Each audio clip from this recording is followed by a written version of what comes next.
Okay, next up we have Dan Smith.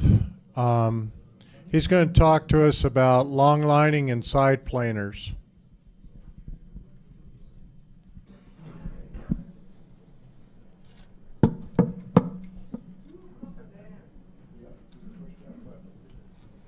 I think a lot of you guys recognize me. I work for Fish Tech, and I'm also on Pure Fishing's ambassador program. So I've done a lot of fishing. I've fished the walleye tournaments and the bass tournaments, and I just like to fish. But they wanted me to talk about longline trolling and side planers. So a little bit of the equipment you need for longlining. You need a good rod. The rod you need for longlining, you need a pretty good length of rod. This is a 7'6", medium light. You notice how it's got quite a bit of bend in it, got a little tip on it.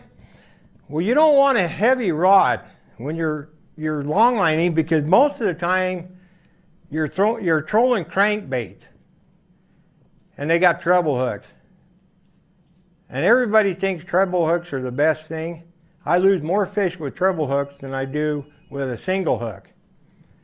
So you need something that's gonna have a little shock absorbent, because when that fish goes to move and run away, trying to get away from you, those treble hooks will pull out. My theory is there's 3 points on a treble hook. When that fish grabs it, you set the hook. Each one of those points is only going to go in about 1/3 of the way. If you had one hook, all the energy would go to that one spot, and it'd go in 3 times as far. The other thing is, when they open their mouth, 1 or 2 of those points are coming out. So now you've only got 1 or 2 points of that hook in their mouth. Now they start shaking, they get leverage, throwing that bait back and forth, it augers out that hole, they're gone. So you need something that will cushion that. You need some cushion so they can't do that. I like a medium or a medium light rod. And I want one with a little longer rod, so it's got more bend to it. That's why fly fishermen, when they're catching fish with them little teeny flies, with them little teeny hooks, they don't pull out because it's a shock absorbent. So that's what I like on rods. Now a reel, I like a bait caster reel because it has more capacity. And I'm going to use 12-pound test line. I use 12-pound test line when I'm longlining. A spinning reel will work, but you're not going to get as much line on a spinning reel as you are on a bait casting reel. The other thing, if you notice on the left, that's a trolling reel that 99% of the people around here use. I'm not saying it's a bad reel, it's a pin. That one's a 209 pin. Everybody that trolls lead core, that's their go-to, because they're durable. I like the one on the right because it's got a line counter. The line counter will make a big difference. The line I use, there's a bunch of different lines. You've got monofilament, you've got fluorocarbon, you got braid, you got fireline, you got lead core. I use monofilament on longlining. And the reason why is I'm back to the same thing. It stretches. So it's a shock absorbent. So I use monofilament 99% of the time. And everybody says, well, why don't you use fluorocarbon? Well, fluorocarbon is great. It has a little less stretch. The manufacturers say anywhere from 3 to 10% less stretch, but it's expensive.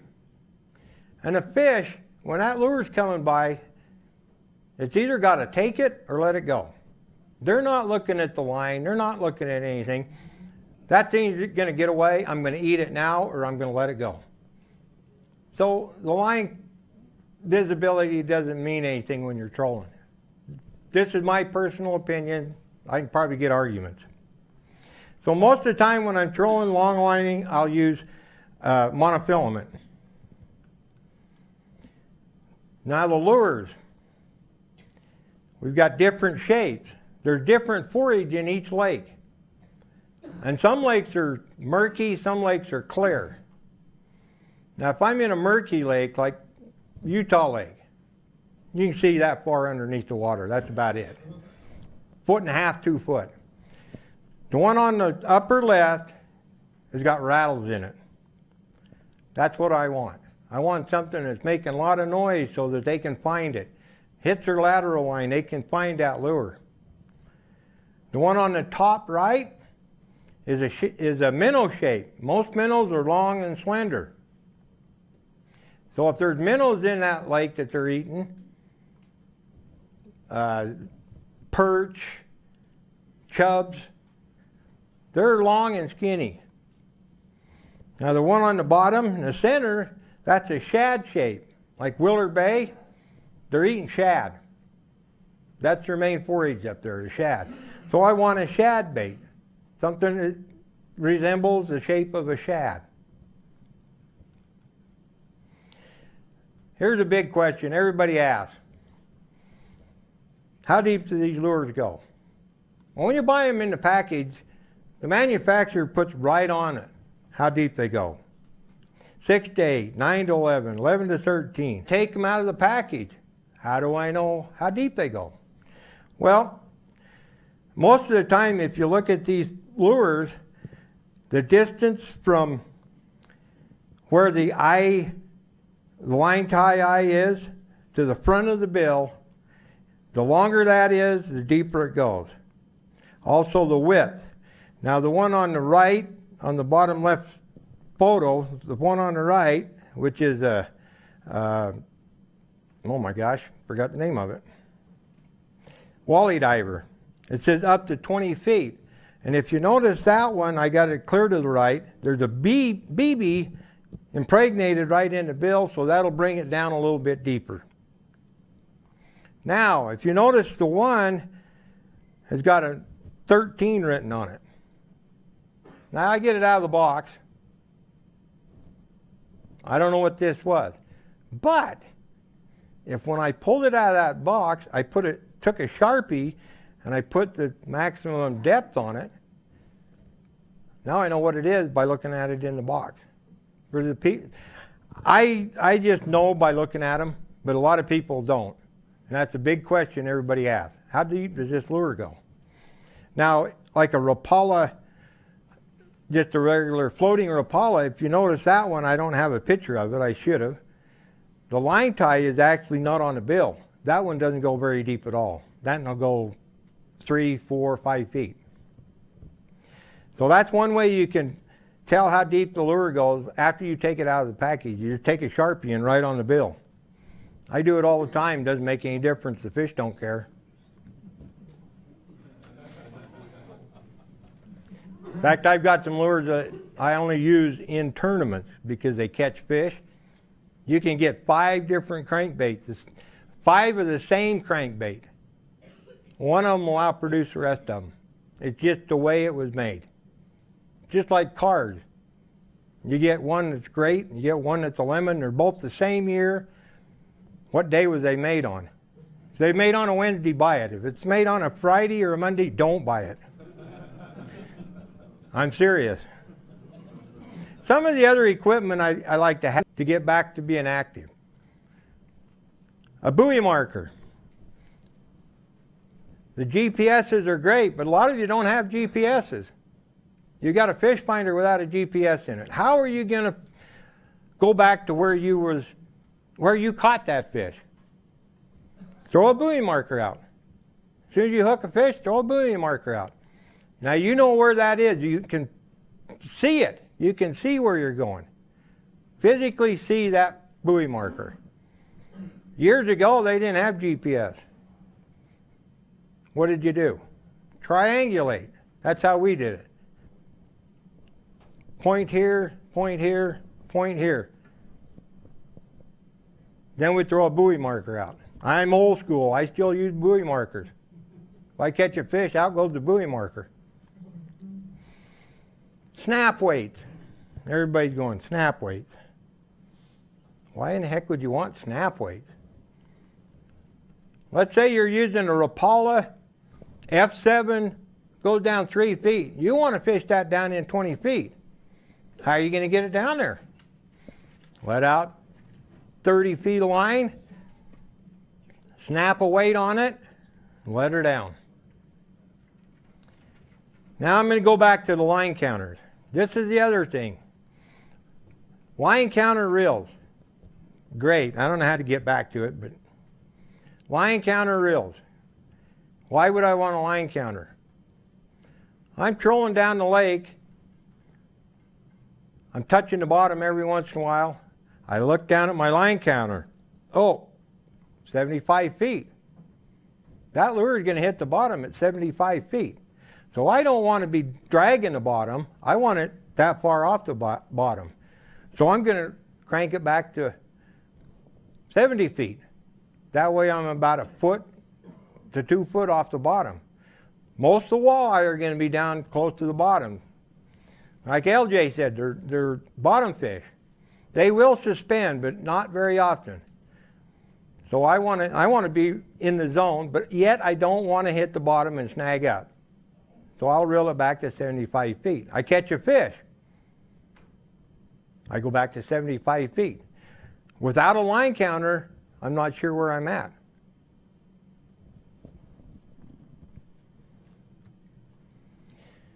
Trolling 4 lines. Everybody can have 2 rods in the state of Utah. They passed that law a year and a half ago, 2 years ago, whatever it was. So now there's 2 guys in the boat. You got 4 rods. You ever tried trolling 4 rods?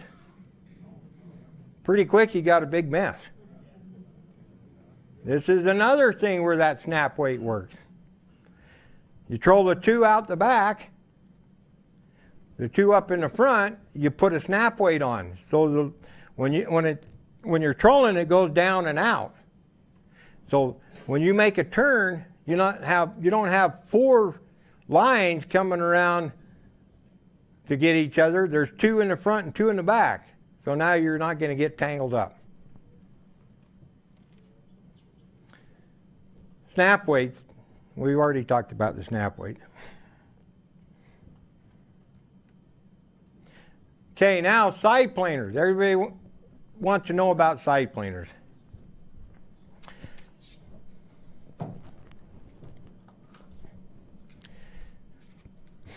Everything that I talked about, trolling, long lining, works with side planers.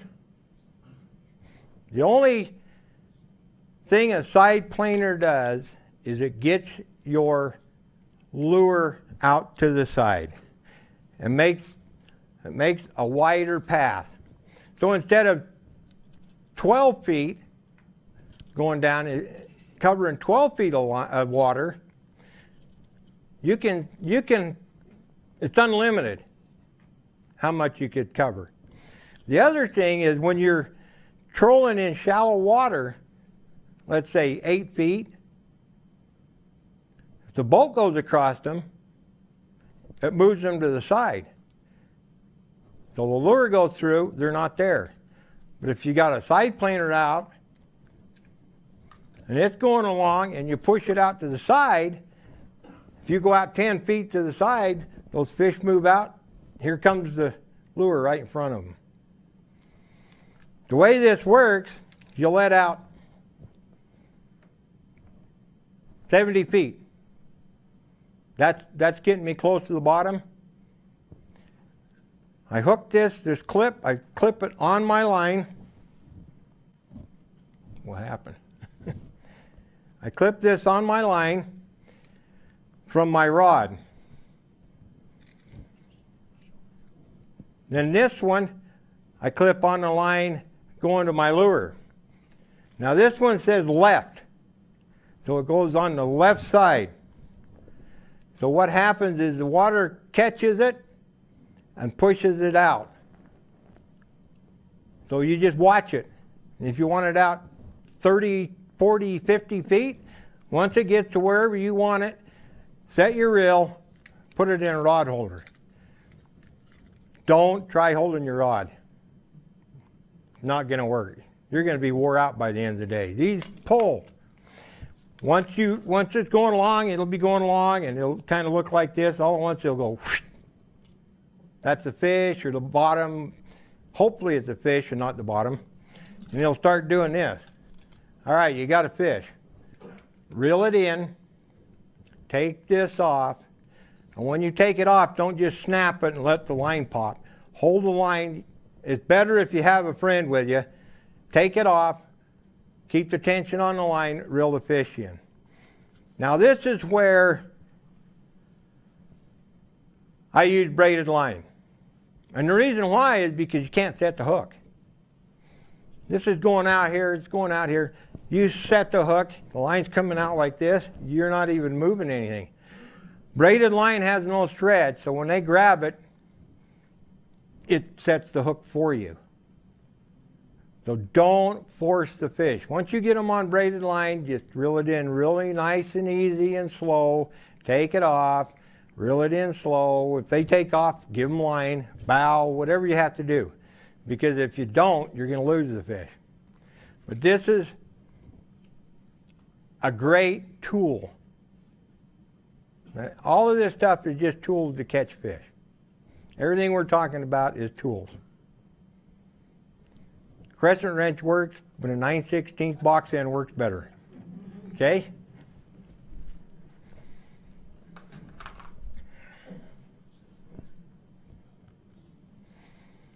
So summary is, get you a good outfit. They've got outfits that you can buy that's reasonable. You know, $75 for that outfit there, I believe. I believe that's $75. Got a line counter. The rod's great. It's designed, it says Walleye right on it, so it's designed for long line trolling. You don't need to go out and spend $300 on a rod and $250 on a reel. You can get away with pretty much anything. But get whatever you can afford. Get the best thing you can afford because it'll last you longer. One more thing I didn't talk about, lead core. If you remember the trolling where you put the weight on, that's a new thing that they're doing with lead core. And it's been working. Line counter still with that lead core. Everybody says, well, it's got colors. We're back to the same thing. If we're going along there and we're hitting the bottom, we want to get within 5 feet of where we're at. You can't really tell when there's 10 yards of lead core where you're going to be. So use a line counter reel on that too. What they're doing is they're putting about 14 feet of monofilament or fluorocarbon line on the end of that lead core. So when they're trolling, they've got the 14 feet of regular line, so it isn't a great big ball down there by the lure. And that works great. So if you don't have downriggers, you want to get down deeper, that's another good way of doing it. And then when you're doing that, let's say you're going along and you start hitting the bottom, you can do two things. You can either reel the reel up or speed the boat up. Because lead will come up. When you're going slow, it sinks. When you're going faster, it pulls it up. So that's something you can do with lead core line that a lot of people don't know is speed the boat up just a little bit and it'll pull it up off the bottom.